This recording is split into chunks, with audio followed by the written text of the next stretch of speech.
नमस्कार दोस्तों। तो इज़राइल के पार्लियामेंट ने जो वेस्ट बैंक का एनेक्सेशन बिल था, वेस्ट बैंक के एनेक्सेशन के लिए जो बिल था, उसको उसका जो इनिशियल 4 राउंड ऑफ रीडिंग होनी है, उसकी पहली राउंड ऑफ रीडिंग में उसको एक तरीके से पास कर दिया है। और काफ़ी नैरो ये रहा, काफ़ी टफ ये लड़ाई रही। एकदम 25 वोट जो है इसमें फेवर में आए, 24 वोट जो है वो अगेंस्ट में आए। लेकिन इसमें सबसे बड़ी बात ये थी कि इज़राइल को अभी तक देखा जाता था कि यूएस जो भी चाहता था इज़राइल करता था। आज की डेट में इज़राइल जो है वो बिल्कुल यूएस की बात मानने से इनकार कर चुका है। यूएस ख़ास तौर से डोनाल्ड ट्रंप, जब उन्होंने ये गाज़ा पूरा पीस डील करवाई है, सब कुछ करवाया है, उन्होंने इस चीज़ को बड़ा प्रमुखता से रखा था। वो जब इज़राइल में गए थे तब भी उन्होंने इस बात को दोहरा दोहरा कर बोला था कि भाई, इज़राइल के पार्लियामेंट में जब उन्होंने एड्रेस भी किया तब भी इस चीज़ को बोला था कि किसी भी तरीके से आप पैलेस्टीनियन जो भी टेरिटरी है उसका एनेक्सेशन मत करो, क्योंकि ये पॉइंट बहुत ही क्रूशियल पॉइंट है। अभी किसी भी तरीके से अभी ये पीस जो है वो गाज़ा के अंदर हुआ है, काफ़ी जो रिटेलिएशन है वो यूरोपियन कंट्रीज़ से भी आया है। बहुत सारी कंट्रीज़ ने पैलेस्टीन को रिकॉग्नाइज़ किया। तो एक तरीके से कहीं ना कहीं वो दबाव जो है वो इज़राइल के ऊपर काफ़ी था, मतलब खास तौर से बेंजामिन नेतन्याहू के ऊपर काफ़ी दबाव था, यूएस के ऊपर काफ़ी दबाव था। और इसीलिए यूएस जो है वो अपोज कर रहा था। यूएस चाहता था कि इज़राइल की पार्लियामेंट वेस्ट बैंक के एनेक्सेशन बिल को पास ना होने दे और ये पार्लियामेंट में पास ना किया जाए। लेकिन इसके बावजूद, यूएस के चाहने के बावजूद, ना चाहने के बावजूद, इज़राइल के पार्लियामेंट ने इस बिल को पास कर दिया है। थोड़ा डिटेल में इसको समझते हैं क्योंकि इसमें काफ़ी पॉलिटिक्स है और इसमें आपको कहीं ना कहीं इज़राइल की एक जो अंदर की पॉलिटिक्स है, इंटरनल पॉलिटिक्स है, वो बहुत अच्छे से समझ में आएगी। जो बाहर से दिखता है कि बेंजामिन नेतन्याहू जितना स्ट्रांग हैं, अंदर से जो कोलिशन की गवर्नमेंट है वो उनकी उतनी स्ट्रांग अब नहीं रह गई है। और कयास इस चीज़ की भी लगाई जा रही है कि ये एक पहला इंडिकेशन है कि Benjamin Netanyahu is about to lose his power in the government और हो सकता है कि वो अब सत्ता में ना रहें। इसका जो पहला इंडिकेशन है वो ये बिल पूरी तरीके से दिखा रहा है। पूरा डिटेल में इसको डिस्कस करते हैं, पर वीडियो में आगे जाने से पहले एक बड़ी अनाउंसमेंट है अनअकैडमी टीम की तरफ से कि Unacademy civil services championship test है वो 26 अक्टूबर को 11 बजे सुबह और शाम के 5 बजे दोनों स्लॉट्स में कंडक्ट कराया जाएगा। जो भी स्लॉट्स आपको बेटर लगे आप उस स्लॉट में एग्ज़ाम को दे सकते हो। एकदम रियल लाइफ एग्ज़ाम सिचुएशन होगी इसमें। और सबसे बड़ी बात इसमें ये होगी कि आप जब इस टेस्ट को दोगे तो हमारे जो टॉप एजुकेटर्स हैं, जो कि प्रोबेबली इंडिया के बेस्ट एजुकेटर्स हैं, Sudarshan sir, Sarmat sir, Ronal sir, Madhukar sir, उन्होंने खुद से ये सारे क्वेश्चंस क्यूरेट किए हैं। एकदम रियल एग्ज़ाम लाइक क्वेश्चंस आपको यहाँ पर प्रोवाइड किए जाएंगे। तो इस टेस्ट को आप ज़रूर से दीजिए, फ्री ऑफ कॉस्ट है, कोई दिक्कत नहीं है इसमें। प्लस इसमें आपको एक बहुत बड़ी चीज़ ये भी मिल जाएगी कि आप 20 लाख तक के इनाम इस पूरे इसमें जीत सकते हो। इस टेस्ट को देने के बाद मैकबुक आप जीत सकते हैं, आईपैड जीत सकते हैं, स्मार्ट वॉच जीत सकते हैं, ये सारी चीज़ें आप इसमें जीत सकते हैं। तो लिंक दे दिया डिस्क्रिप्शन में, इस पर क्लिक करके इस टेस्ट के लिए फ्री ऑफ कॉस्ट रजिस्टर करिए और इस टेस्ट को आप ज़रूर से ज़रूर अटेंड करिए। Now coming back to the topic, यहाँ पे देखो इजराइल के पार्लियामेंट ने अपना प्रिलिमिनरी अप्रूवल दे दिया है जो वेस्ट बैंक का एनेक्सेशन बिल था उसके लिए। अब देखो क्या है कि जो पूरी पैलेस्टीनियन टेरिटरी है 67 के वॉर के बाद से ही बहुत सारी ऐसी टेरिटरी है जहाँ पर इजराइल ऑक्यूपाई करता है। अब इसका मतलब क्या होगा, अगर ये बिल पास हो जाएगा तो इजरायली लॉ जो है वो वेस्ट बैंक के ऊपर अप्लाई होगा। अब इजरायली लॉ वेस्ट बैंक के ऊपर अप्लाई होने का सीधा साधा सा मतलब ये है कि वो एक पहला स्टेप होगा इस पूरी टेरिटरी के एनेक्सेशन की तरफ। बेंजामिन नेतन्याहू से पहले भी और इजराइल के बहुत सारे जो नेता हैं, इत्तमार बेन गवीर और ये सारे जो नेता हैं जो कि हार्डलाइनर इजरायली नेता हैं, उन्होंने पहले इस चीज़ को कहा है कि हम पूरी तरीके से वेस्ट बैंक को एनेक्स करना चाहते हैं, हम इस बवाल को ही ख़त्म करना चाहते हैं। तो वो वेस्ट बैंक क्या, वो तो गाज़ा को भी पूरा एनेक्स करना चाहते थे, उनका पूरा प्लान यही था। तो उन्होंने कहा था कि हम तो यही चाहते हैं कि पूरा सब कुछ हम एनेक्स करें, सब खत्म करें, बवाल ही इसको पूरा हटाएं, इस बवाल को ख़त्म कर दें। लेकिन अब आज की डेट में क्योंकि इतना प्रेशर पड़ा बाकी कंट्रीज से, तो वो चीज़ बहुत मुश्किल हो गई। अब बेंजामिन नेतन्याहू नहीं चाहते थे कि ये बिल पास हो, लेकिन फिर भी ये बिल जो है वो 25-24 के वोट से पास हुआ। 25 वोट इसके फेवर में आए, 24 वोट इसमें जो है वो अगेंस्ट में आए। फर्स्ट रीडिंग हुई, इसकी अभी 3 रीडिंग और होनी है। एक और बिल है जो कि माले एडमिन सेटलमेंट है, जो इजरायली सेटलमेंट है, उसके लिए पास होना था, वो भी बिल पास हो गया। उसमें तो एकदम क्लियर कट मेजोरिटी यहाँ पर मिली, 31-9 की मेजोरिटी है। तो इससे साफ एक चीज़ होती है कि कहीं ना कहीं इजराइल के जो हार्डलाइनर नेता हैं उनकी संख्या ज़्यादा है और वो चाहते हैं कि ये एनेक्सेशन जो है वेस्ट बैंक का ये हो, और इसीलिए बिल को पास किया गया है। अगर फर्स्ट राउंड पास हुआ है तो second round, third round, fourth round भी पास किए जा सकते हैं, हो सकता है। एक पूरी चांसेस हैं वेस्ट बैंक के एनेक्सेशन की। अब जैसा कि मैं आपको बता रहा था कि मतलब चाहते थे बेंजामिन नेतन्याहू कि बिल पास ही ना हो। बेंजामिन नेतन्याहू जिस पार्टी से आते हैं उस पार्टी का नाम लिकुड पार्टी है।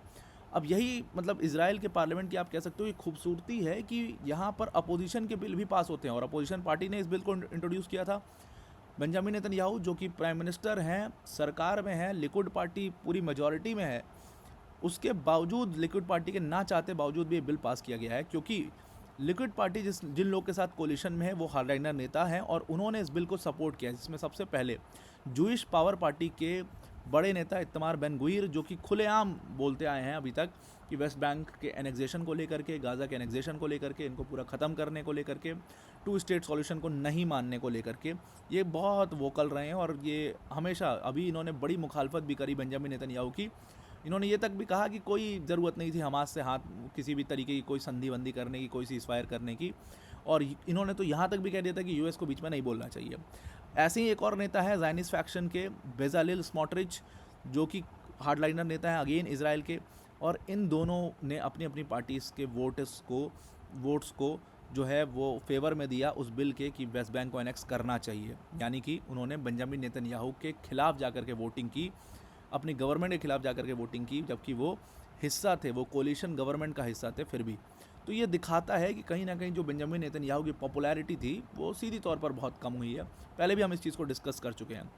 अब सबसे बड़ी बात इसमें बेंजामिन नेतन्याहू की पॉपुलैरिटी या उनके स्टेचर की बात नहीं थी, यहाँ पर ट्रंप के स्टेचर की बात थी। भाई ट्रंप जो डंकापति, जो अपने आप को समझता है कि मैं पूरे दुनिया का राजा हूँ, उसने जा करके एकदम रिक्वेस्ट करके ये बात बोली थी कि वो वेस्ट बैंक को, उन्होंने पूरा भरोसा उसने दिलाया अभी रिसेंटली सारी वेस्ट एशियन कंट्रीज़ को कि वेस्ट बैंक के एनेक्सेशन के लिए मैं इसराइल को कभी परमिट नहीं करूँगा। जेडी वांस, जो कि इसराइल में ही है, जस्ट ट्रंप के बाद वो 1 महीने बाद इसराइल में विजिट किए, क्या चल रहा है वहाँ पर, कैसे कैसे चीज़ें परस्यू की जा रही हैं, उनके होते हुए भी ये बिल जो है वो पास हो गया, फर्स्ट राउंड पास हो गया। कहा जा रहा था कि पास नहीं हो सकता, लेकिन ये पास हो गया। अब यहाँ पर जो अब्राहम अकॉर्ड था, जो ट्रंप अपने पहले टर्म में जब आए थे, जो उन्होंने साइन करवाया था, वो धरा का धरा रह चुका है। देखिए क्या है कि बेंजामिन नेतन्याहू का जो कोलिशन है वो मतलब हमेशा से चाहता था कि इसराइल जो है वो फॉर्मली वेस्ट बैंक की टेरिटरी को एनेक्स कर ले।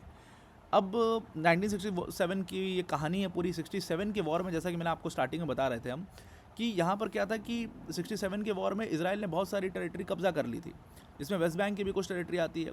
कुछ जगह पर वेस्ट बैंक के कुछ एरियाज़ को उन्होंने पूरी तरीके से कैप्चर कर लिया था, गाज़ा के कुछ एरियाज़ को पूरी तरीके से कैप्चर कर लिया था, सब कर लिया था, जो छोड़ने को तैयार नहीं थे। तो इसको पूरी दुनिया जो है वो ऑक्यूपाइड टेरिटरी की तरह देखती है। इसराइल ऑल्दो इसको ऑक्यूपाइड टेरिटरी की तरह नहीं देखती, लेकिन यूनाइटेड नेशंस की अगर हम बात करें, इंटरनेशनल कम्युनिटी की अगर हम बात करें, वो सब इसको एक ऑक्यूपाइड टेरिटरी की तरह देखते हैं।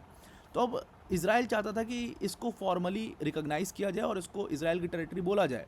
तो उसके लिए क्या करना पड़ेगा, आपको वहाँ पे अपने लॉज अप्लाई करने पड़ेंगे और अपने पार्लियामेंट में उसको पास करना पड़ेगा।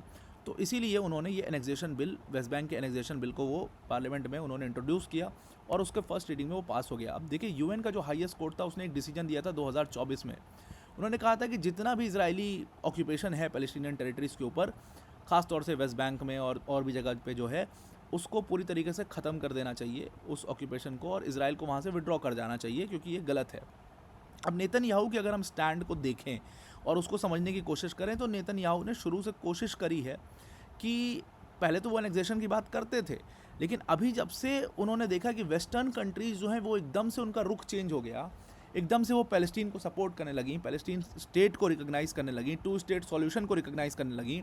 यूके ने अभी रिसेंटली पैलेस्टीन को रिकॉग्नाइज़ कर दिया, फ्रांस ने रिकॉग्नाइज़ कर दिया, और इससे यूएस को भी एक बात समझ में आई कि अब यूरोपियन कंट्रीज़ का अपना संगठन बन गया है।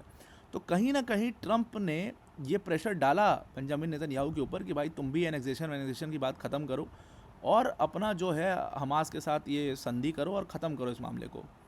अब हमास का भी इसके ऊपर स्टेटमेंट आ गया। उन्होंने कहा है कि ये जो पूरा बिल पास हुआ, ये चीज़ ये साफ दिखाती है कि किस तरीके से वेस्ट बैंक को कब्ज़ा किया जा रहा है, किस तरीके से गाज़ा को कब्ज़ा करना, और ये दिखाता है कि कॉलोनियल ऑक्यूपेशन अभी ख़त्म नहीं हुआ है, कॉलोनियल ऑक्यूपेशन आज भी है, या आज भी हमारी टेरिटरी को ऑक्यूपाई कर रहे हैं। अब इस टेरिटरी को लेकर जो झगड़ा है, बहुत लंबी कहानी है उसको डिस्कस करेंगे, आपको पता भी होगा ये झगड़ा क्या है।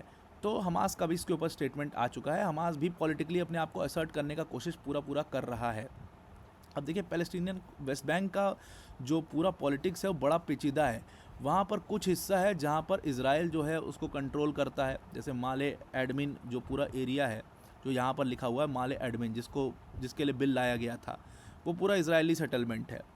और कुछ एरिया वेस्ट बैंक का ऐसा है जिसको पैलेस्टीनियन अथॉरिटी पूरी तरीके से सेल्फ रूल करती है, मतलब वो एक अपना एक पूरी पैरेलल गवर्नमेंट रन करती है। इजराइल हमेशा से चाहता था कि इसको हम पूरा कब्ज़ा कर लें, लेकिन 2020 में ही जब बेंजामिन नेतन्याहू पावर में थे, पावर में हैं भी, तो उन्होंने ये सोचा कि अभी एनेक्सेशन को हम थोड़ा सा डिले करते हैं।